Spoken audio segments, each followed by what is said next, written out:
تاریخ کا سب سے لمبا انسان کون؟ آج آپ دنیا کے سب سے لمبے انسان کے بارے میں جانیں گے، جس کے ہاتھ کی انگلیاں 3 گز لمبی تھی۔ اونچے اونچے پہاڑ اس کے کندھے سے نیچے نظر آتے تھے۔ گہرے سمندر میں چلتا تو ڈوبتا نہ تھا۔ گہرے سمندروں سے بڑی بڑی مچھلیاں پکڑتا اور اپنے نیزے میں پرو کر سورج کی تپش سے انہیں روست کر کے کھا جاتا۔ ہزاروں لوگوں کو ایک ہاتھ میں پکڑ کر ہزاروں فٹ اونچا اٹھا لیتا تھا۔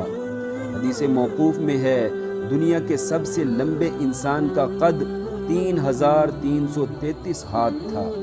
عزیز ساتھیوں، آج تک اس جیسے پہاڑ نما قد والا انسان دوبارہ پیدا نہ ہو سکا۔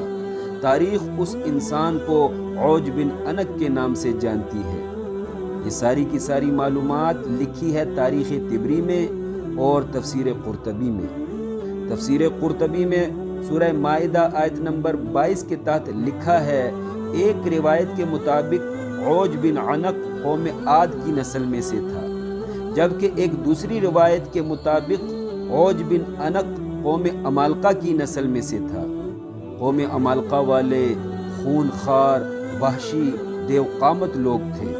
قوم عمالقہ والے اپنے دور کے ایسے طاقتور لوگ تھے کہ کوئی بھی دوسری قوم عمالقہ سے لڑنے کا سوچ بھی نہیں سکتے تھے۔ ہر قوم عمالقہ سے ڈرتی تھی۔ عوج بن عنق قوم عمالقہ کا سردار تھا۔ یہ قوم نہایت ظالم قوم تھی۔ تفسیر قرطبی میں صحابی ابن صحابی حضرت ابن عمر فرماتے ہیں کہ عوج بن عنق کا قد 3333 ہاتھ تھا، یعنی 3333 فٹ تھا۔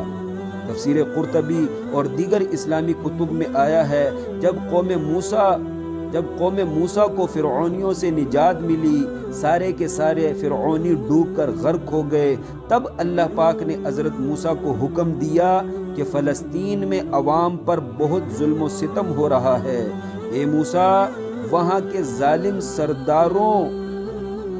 ظالم سرداروں نے فلسطینی عوام پر ظلم و ستم کی انتہا کر دی ہے، تو اے موسیٰ اپنی قوم کو قوم عمالقہ کے خلاف جہاد کرنے کے لیے آمادہ کرو، مظلوم فلسطینیوں کی مدد کرو۔ حضرت موسیٰ نے اللہ پاک کا یہ حکم سنا تو اپنے چند دلیر سپاہیوں کو قوم عمالقہ کی جاسوسی کے لیے فلسطین بھیج دیا۔ جب حضرت موسیٰ کے دلیر سپاہی فلسطین میں داخل ہو گئے، وہاں قوم عمالقہ اور ان کے سردار عوج بن عنق کا پہاڑ نما قد دیکھا تو انتہائی حیران و ششدر ہو گئے۔ یہ دلیر سپاہی سوچ میں پڑ گئے کہ یہ جو ہمارے سامنے عوج بن عنق کا جسم ہے، یہ جو جثہ ہے، یہ آیا کوئی جن ہے یا واقعی کوئی انسان ہے؟ خیر، حضرت موسیٰ کے ان دلیر سپاہیوں نے فلسطین میں دیکھے ہوئے تمام حالات کی ایک مکمل رپورٹ تیار کی اور واپس آ کر وہ ساری رپورٹ حضرت موسیٰ کے سامنے بیان کر دی۔ یہ رپورٹ قوم موسیٰ کے کچھ دوسرے لوگوں نے بھی چھپ کر سن لی۔ اس لیے جب حضرت موسیٰ نے اپنی قوم کے سامنے قوم عمالقہ کے خلاف جہاد کا اعلان کیا، تب حضرت موسیٰ کی مسلمان قوم بولی، اے موسیٰ ہمیں پتہ چل چکا ہے، آپ ہمیں عوج بن عنق کے لشکر سے لڑانا چاہتے ہیں۔ وہ تو دیو قامت لوگ ہیں، ان کا سردار عوج بن عنق پہاڑ جیسے قد والا ہے، لہٰذا ہمارا ان سے لڑائی کا کوئی جوڑ نہیں بنتا۔ کہاں وہ کہاں ہم ان سے نہیں لڑیں گے، اگرچہ ہم ان سے تعداد میں بہت زیادہ ہیں، لیکن ہم ان سے نہیں لڑ سکتے، ہم نہیں لڑیں گے ان سے۔ اے موسیٰ تو اور تیرا رب ان ظالموں سے لڑو، ہم تو یہی بیٹھے رہیں گے۔ قوم موسیٰ کی اس بزدلانہ گفتگو کو قرآن پاک نے یوں بیان کیا ہے، قالوا یا موسیٰ انا فیہا قوما جبارین وَإِنَّا لَن نَّدْخُلَهَا حَتَّى يَخْرُجُوا مِنْهَا فَإِن يَخْرُجُوا مِنْهَا فَإِنَّا دَاخِلُونَ۔ حضرت موسیٰ نے اپنی قوم کو جہاد کے لیے منانے پہ بہت کوشش کی. فرمایا عوج بن انق کا مقابلہ میں اکیلے خود کر لوں گا، بقیہ قوم سے تم لڑ لینا.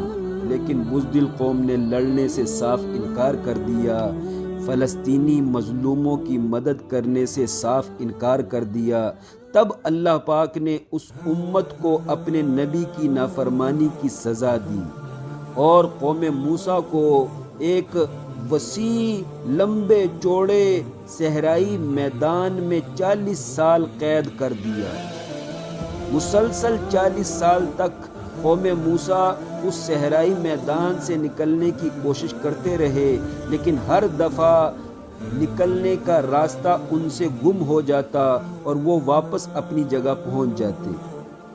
ادھر دوسری طرف حضرت موسیٰ اپنے چند دلیر سپاہیوں کو لے کر فلسطین کے قریب پہنچے. وہاں عوج بن انق سے سامنا ہو گیا. حضرت موسیٰ دراز قد نبی تھے، اس وقت دراز قد گھوڑے پہ بیٹھے تھے، ہاتھ میں 10 فٹ لمبا نیزہ تھا. حضرت موسیٰ نے عوج بن انق پر حملہ کر دیا اور اپنا نیزہ اس کی ٹانگ پر زور سے دے مارا. زہر آلودہ نیزہ جب عوج بن انق کی ٹانگ میں پیوست ہو گیا، عوج بن انق نبی کا وار برداشت نہ کر سکا، گرنے لگا. تو اس نے حضرت موسیٰ سے پوچھا، اے موسیٰ میں گرنے لگا ہوں، بتاؤ دریا پر گروں یا آبادی پر گروں؟ حضرت موسیٰ کو پتا تھا کہ یہ نافرمان ہے، الٹی چال چلتا ہے، ہر بات کا الٹ کرتا ہے. اس لیے حضرت موسیٰ نے فرمایا اے ظالم آبادی پر گرو. تب عوج بن انق نے خود کو دریا کی چوڑائی پر گرا دیا اور مر گیا. روایات میں آیا ہے کہ برسوں تک عوج بن انق کی ٹانگ کی ہڈی دریائے نیل کے اوپر پل کا کام دیتی رہی. لوگ اس ہڈی کے اوپر گزرتے، اپنی سواریاں لے کے گزرتے. اس ظالم کی ٹانگ سے مظلوم لوگ بھی فائدہ اٹھاتے رہے اور اس کی ٹانگ کے اوپر لمبے عرصے تک لوگ گزرتے رہے. بالآخر جس طرح پورا جسم اس کا بوسیدہ ہو گیا، ایسے ہی اس کی ٹانگ کی ہڈی بھی بوسیدہ ہو گئی. وہ پل گر گیا، مٹی ہو گیا. کل من